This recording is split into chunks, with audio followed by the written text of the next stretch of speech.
But we will start with some of the Euro action that we saw today in the form of Turkey against Portugal. Big win for Portugal today. 3-0 and through to the knockout rounds as Group F winners. Bernardo Silva opening the scoring. Portugal then doubling their lead thanks to a disastrous own goal from Turkey. In the second half, we saw Cristiano Ronaldo unselfishly square it to Bruno Fernandes to add a third, and on they go. Let's now welcome in Gab Marcotti and Nedum to talk more about this game. Let me start with you though, Don. More comfortable, more clinical today from Portugal. Bit of a relief if you're a Portuguese fan watching that, because they scored at the right times. The first goal was a good goal from Bernardo Silva, but the way Turkey offered up the next two goals were horrendous. The own goal was just so bad. And even the third goal, when Ronaldo squared it for Bruno Fernandes, their line at the back four was so high. So they played into Portugal's hands. Portugal sort of dominated the flow of the game. They were comfortable in possession. They didn't need to take too many risks. And that is a big relief, them getting the 3 points. Oh, Nedum, you've got to feel for it from the defender's point of view there. What was he thinking on that own goal, Akaidin? You know, I would love to hear what they were saying after the game, because from my perspective, it looked like the goalkeeper was trying to say, calm down, it's okay, I'm coming to get it. But then as the defender, sometimes the instinct just kicks in. But that feeling of having a ball going towards your own goal, at this sort of level as well, you know, it's such a shocker. And unfortunately for them, I think that was the goal that basically put the game to bed. And as I say, it's such a shame, and those guys will probably not do that again, maybe in their careers, but you just can't mess up on that sort of stage there. And if the centre-back, the other centre-back was maybe half a yard quicker, he gets away with it. But, you know, these are the big moments, and if you're not ready for them and you make little mistakes, you know, you will be punished. And, yeah, I think it was a tough day for Turkey overall. Yeah, absolutely. Gab, another own goal, though. Top scorer in the tournament so far. That's 6 already in Euro 2024. Yeah, amazing. Look, this is probably just some kind of weird statistical quirk. I don't know. There's too much to read into it, but it does feel weird seeing OG. I wonder how many people had that in their betting pool. Yeah, it's weird, isn't it, Don, when you see it? Because in the history of the World Cup in the Euros, you've only got World Cup 2018 where there were 12 overall, and Euro 2020 when there was 11. We're already seeing 6 right here, and we've got, what, 27 games to go? I mean, Antonio Rudiger, matchday 1, was Scotland's highest top scorer on the Euros at one point when he scored. It's very bizarre because Nedum will know, when you try and have a conversation with your goalkeeper, as the own goal today proves, and normally if a goalkeeper sort of thinks there's a back pass on, for some bizarre reason, they go outside the goal to offer an angle. And as a defender, you're thinking, like, is he there? Has he made an angle? Should I go central? And in the end, it just causes mass confusion, because you look at it unfold and you watch it unfold. It can only be a conversation that you have if you're a defender. Nedum will know better, between yourself and the goalkeeper, where you actually pass the ball. Because to the naked eye, if you're playing a back pass, as a defender, you half want to say, well, if I am going to make a dangerous back pass, then logically, surely I'm going to pass it wide of the goal. But therefore, you're offering, or you're hoping your goalkeeper's made an angle. Otherwise, you look stupid because it's going to go out for a corner. And then it all just gets messy. It all gets worse. There's no angle. And you put it in the back of the net. And it's like, what's the conversation? Why didn't we have one? Well, one man who didn't put it in the back of the net was Cristiano Ronaldo, because he squared it to Bruno Fernandes. But, Nedum, the cynics are already out saying that he knew he was going to be the top assist man in the Euros. And he was like, OK, I'll actually assist it instead of scoring it here. Oh, that's absolute nonsense in my opinion. I think as he was running through on goal, I think some of us was thinking, well, it's Ronaldo, of course he's going to score, but it's also Ronaldo, you know, one of the most successful players in history. He knows what the right decision is, and that was the right decision, even though his chances of scoring are extremely high. Fernandez's are even higher, and he has the quality to roll it sideways. So I think that's like business. That's the Ronaldo that's desperate to win this tournament and not just be searching for an individual accolade, which I'm sure he'll want. But his priority will be winning this tournament. And I think those moments kind of show that to me, to be honest. Kay, that would have been so bad if Ronaldo had a shot, because it would have just showed absolute greed. Because the best thing to do in that situation is forget about yourself. He checked his shoulder where Bruno Fernandes was. It was 100% the right thing to do, because it was an easy assist. I'm not sure he was checking the numbers. He might know the numbers, but I'm not sure he'd give the assist just to try and get an assist record. The right thing to do was pass to your teammate. Do what he did. What's your mark out of 10 for him today?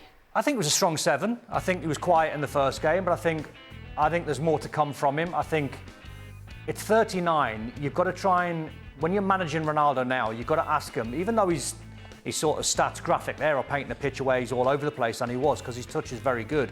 I would try and find a way of having him the width of the 18-yard box. Don't ask him to go out wide. There's wide players like Leao, there's wide players like Bernardo Silva, João Felix, if he plays in the next game, can do all that work outside the box. You'd say to Ronaldo, save your legs, and when you're sharp, and when we get you a chance, just make sure you're ready for it. So do not do any work outside the width of the 18-yard box. Stay central. What's your assessment today, Gab, of Cristiano Ronaldo, if we were to give him a mark out of 10? I think 7 out of 10 sounds about right to me. I mean, I think, took Portugal. I thought, obviously, the gift from Altai certainly opened things up for them. I thought in the first half, Portugal a little bit predictable. They seemed obsessed with trying to get Rafael Leao out there, and Turkey were doubling up on him. And I think Cristiano is maybe reacting to that a little bit with some of his movement. But I think Roberto Martinez is realizing that if you're going to have Cristiano out there, I think it's best to have the pieces around him basically simple, people in their actual positions as far as you can. None of this back three and João Cancelo playing wherever he was playing in the first game, and just get him the ball and see what happens. And I think that suits Cristiano well. Nedum, what have you made of this Portugal team so far then? I think I very much preferred this performance to the last one. And I think in terms of praise that Martinez was receiving before the tournament, it's like the fluidity, the options that he has, the fact he can change it here, there and wherever. But I thought today you could see the structure from the get-go and they stuck to it. There were times, when Cancelo's coming inside, Bernardo Silva's high on that wing, Leao was high on the other side. It made sense to me and people looked comfortable in their spots, as Gab was saying there. And as a consequence, they seemed cleaner in defence, cleaner in attack. Obviously, there were times where things had to be last-ditch from the 55-year-old Pepe or whatever he is now. But still, they all knew what they needed to do. And it was overall, for me, quite impressive. And I know, we were talking about the 7 out of 10 for Ronaldo, and I think that's fair because even for him, I'm fascinated by him because, this guy's played over 1,000 games. This is one of the most consequential players in the history of the game that so many people love. And even for the own goal, he makes a run, but Cancelo doesn't play the pass, and Ronaldo's frustrated. But as soon as the ball crosses the line, Ronaldo's hugging Cancelo. If you want to talk about vibes in a camp, I think that is literally it there. And those guys look like they enjoyed their day today, and they're probably feeling themselves going into that last game.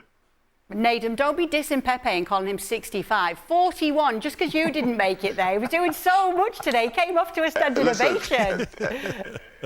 He's done more in his 40s than I did in my 16-year career, so more power to him. Don't even worry about it, Kay. Did you see the crunch and tackle that he made as well? Well, it wouldn't be Pepe without one of those, would it? It was typical him. He absolutely smashed him in a 50-50. Yeah, he did. I wanted to talk to you guys, actually, about Rafael Leao. That whole situation there, Gab, with that yellow card for him. Obviously, it's not going to be as damning given the fact that Portugal have now won the group. But what did you make of that whole situation? Look, I think he's still kind of finding his situation. Obviously, we saw him booked for diving as well. I think Roberto Martinez has kind of decided to put his chips there, and you saw that with the number of times that they were attacking down his flank, with him and Nuno Mendes. And I think there's a reason for it too. If you talk about sort of pace and directness in this team, obviously you're not going to get that from Bernardo Silva on the other side. You're not going to get that from João Felix if he plays, and obviously you're not going to get that from Cristiano or indeed from Gonçalo Ramos, who brings other things to the table. So I think he's very aware of the importance of having sort of that quick option, and so I think that's why he's sticking with Rafael Leao. Maybe more than some people would have him, but it just shows how important he sees him as a member of this side. Gab, what's your take on Rafael Leao? Because me and you have a conversation, and I've watched Rafael Leao and commentated on Rafael Leao for quite a while now, and he should, or at some point, I would like to think the penny would drop because he's going through quite a few managers, and I have a love-hate relationship when I watch him because I love him because of the skill element, and I love the potential. But how do we get the best out of him? Surely that's on him, no? He's been criticized for some of his defensive work. I think a lot of times when we watch players, and I know this, from the perspective of obviously Milan, he worked under Pioli, and the message from Milan was clear. They're saying when you get the ball, you have license to run at the defenders. We would like you to help out defensively a bit more because Theo Hernandez is there. But you just worry about doing that because, you're the kind of guy who could just break a game wide open. You run past an opponent, you create an overload, and that's the kind of environment they created around him. And then people look at him and says, oh, but look, he doesn't track back, he doesn't run himself into the ground. But those are the instructions he has, at least at club level. Now, is Roberto telling him the same things with Portugal? I'm not sure. I mean, I think probably you need a more sort of comprehensive performance from him. And obviously he may not be the main man because the way he is at Milan, because, there's other match winners there.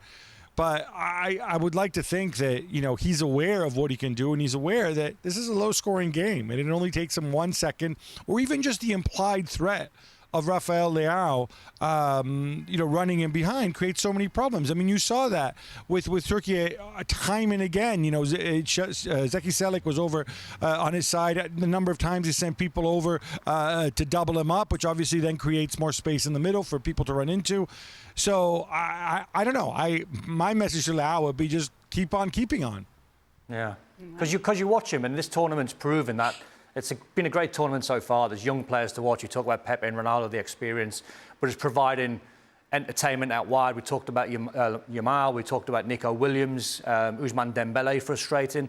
I would put Leao in that bracket of the 4 players that I've mentioned, but he needs now to be more consistent, Kay. Because I've watched him too many times now, and the talent is there, and I'm so desperate for him to turn it on. And when he turns it on, because he's so talented and so good, he's actually unplayable. But I want to see him do it on a little bit more of a consistent basis. Well, you won't be seeing him in the next game, that's for sure.